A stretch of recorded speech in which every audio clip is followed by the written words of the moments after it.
Hello, everyone. Happy full strawberry moon in Sagittarius, my favorite fruit and my rising sign. So I'm pretty excited about this one. And the name of this full moon comes from it essentially being the right time to pick the ripe strawberries. So, in a sense, that applies to a lot of us because 2025 just has not been great on many levels. And that said, a lot of us have still continued to put in the hard work. We've done the shadow work, we've set boundaries, we've released things, we're planting all these seeds. Like, we've been working pretty hard this year at trying to create a better outcome for ourselves. And because we haven't really seen a lot of results in that lately, it's been fairly discouraging to say the least. So I think this full moon is finally that pivotal moment where, yes, like I'm ready to pick the fruit of my labor. So Sagittarius is a great zodiac sign to support this because Sagittarius is ruled by Jupiter, which is all about expansion, philosophy, learning, just exploring, things like that, and also about luck and fortune. Now, the sign of Sagittarius, it really embodies that. So Sagittarius energy cannot be restrained, it cannot be limited. It has to blossom, it has to expand, and it has to have space and just room to grow. So lots of sharing of ideas, in that sense, it has a bit of an air sign quality to it, in my opinion. So it's this nice blend of the fieriness of being a fire sign, but also the intellect and the thought process and the expansive thinking of being an air sign. So this is just a great sign to really help us in this moment. Now, the couple of the things I want to talk about is one, the two cards in tarot that represent Sagittarius. So one being Temperance, which I had here a second ago. So for those of you who have an opinion about Temperance, I'm really curious because there's a lot of people that I do readings for. When they get the Temperance card, their initial reaction is, oh, I don't like that card. And when I ask why, how can you possibly not like that card?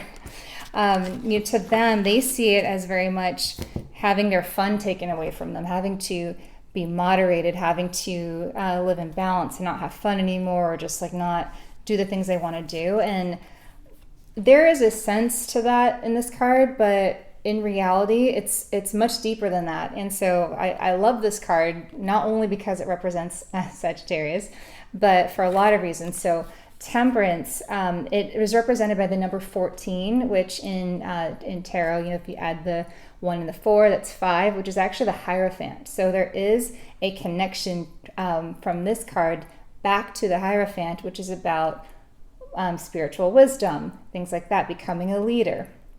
Now, Temperance does have to do with the harmony that we can create when we are in balance. And so balance meaning not to stop everything you love doing, like by no means, but it's to find a happy medium where you are getting to enjoy the things that you enjoy, but not in excess, not in a way that disrupts what it is you're trying to create for yourself.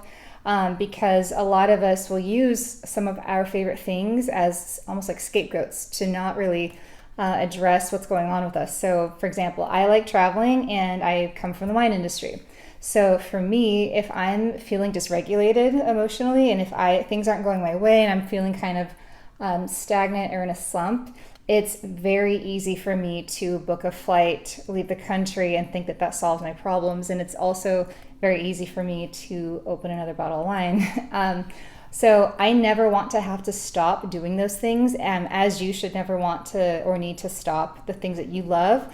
But I'm not fixing the problem by continuing to turn to those vices. And so this card is not about taking those away from me, but it's about allowing me to do those in a way that keeps me in balance, keeps all of us in balance. So it's cathartic, that it keeps your emotions, your mental health, your physical health, that all of the things can still be in balance and harmony, because it is when we are without the extremities and without the chaos that we can truly alchemize. And that's exactly the magic that we want when we're creating a new phase for ourselves.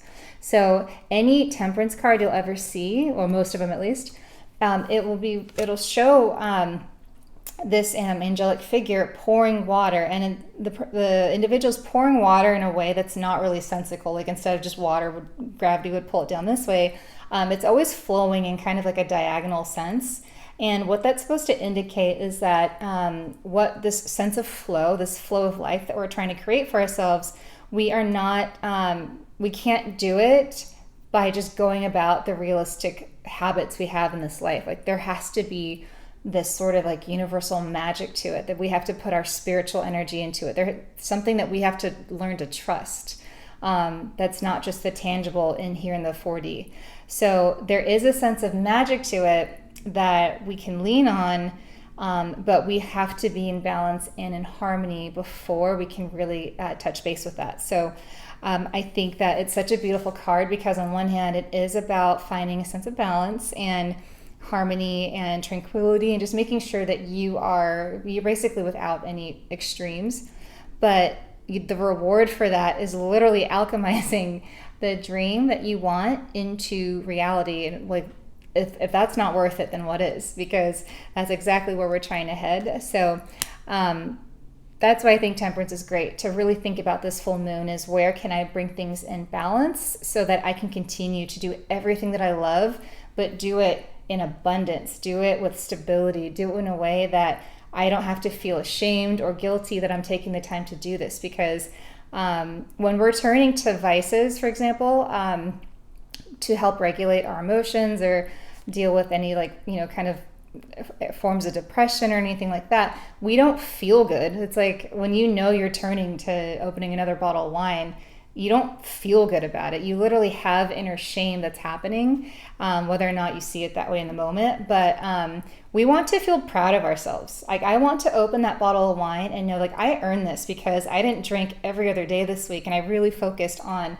my fitness regime, on my building my business. Like I want to feel good about that bottle of wine. And like if I take a trip, I want to feel good about that trip. I want to think that I deserve that time off because I've invested so much of it leading to that. So that's Temperance in a nutshell.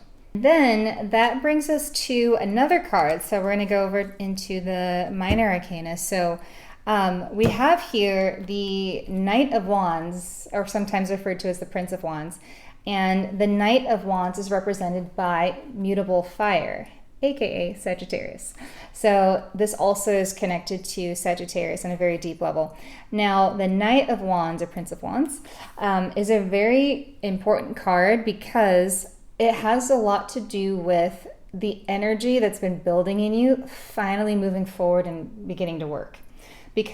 So Wands represented by the fire signs, that's a lot of optimism, energy, confidence to kind of go create the new thing, things like that. So not really kind of done doing the thinking and like the doubting. Look, let's just do this. It's like that little boost of confidence that we need.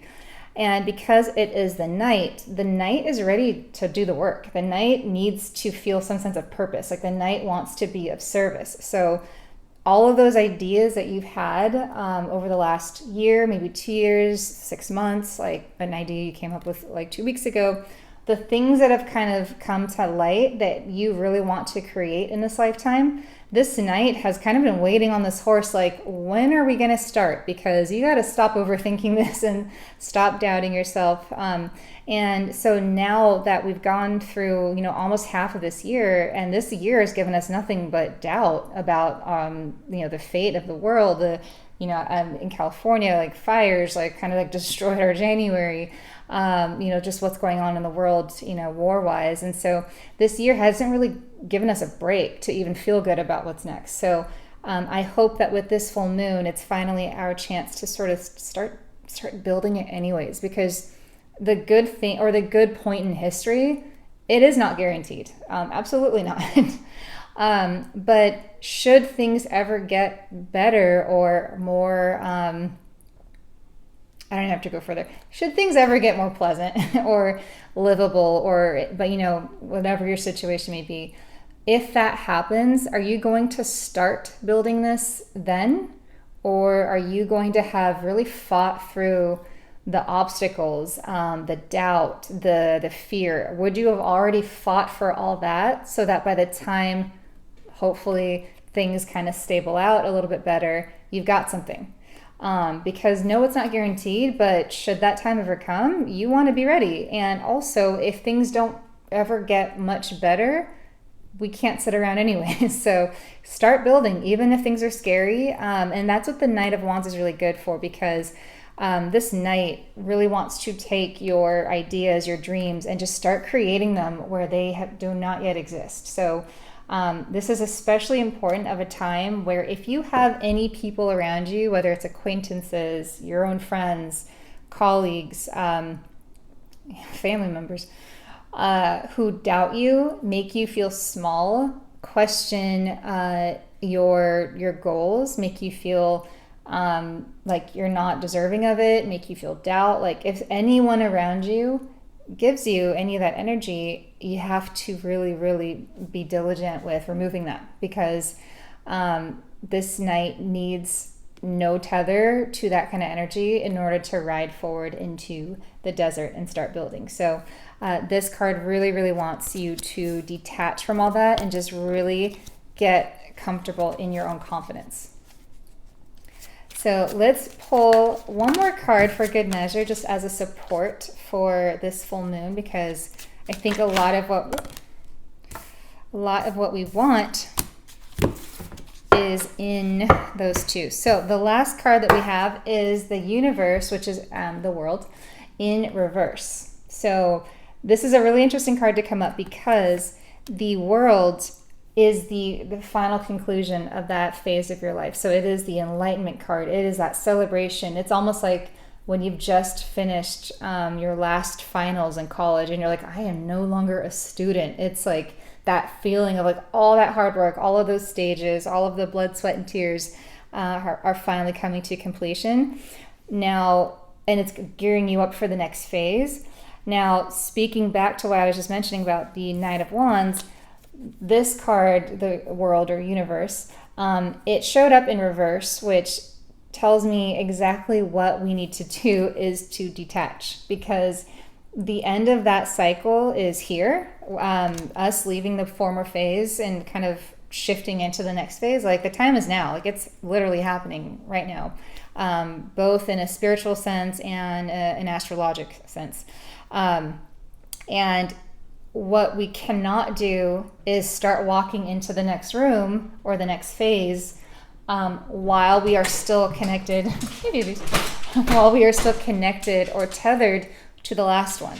So all of those attachments that we still have to that phase, whether it's resentment we have to the way people treated us, whether it's self-doubt that we still have because of the way people treated us, whether it's like feeling like we are ashamed that we didn't do more, like anything and everything that is not coming with you into this next phase, it is time to chop.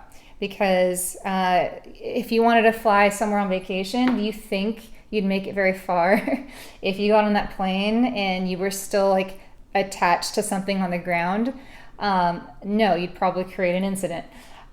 So just think of it like anything you want to do it involves a release of the thing that you're ending. So when you move to a new city, you can't move if you don't physically move with all of your belongings. And if you leave your job, or if you're like whatever on a daily basis that you had there, you have to move it all with you. So think of this full moon as not just something about being rash with like endings and things like that, but it's more so on a macro scale.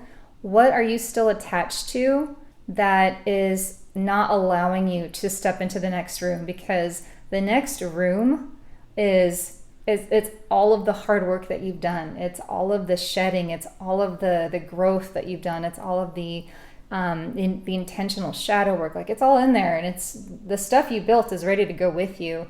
You have to leave the dead weight behind. And so I love that about this card showing up, and I love that about Epi here showing up to support that. So I hope that this message will I know you're so cute. I hope this message will find you on a very powerful full moon, and stay tuned because we have more content coming up. So enjoy the full moon and make the most of it.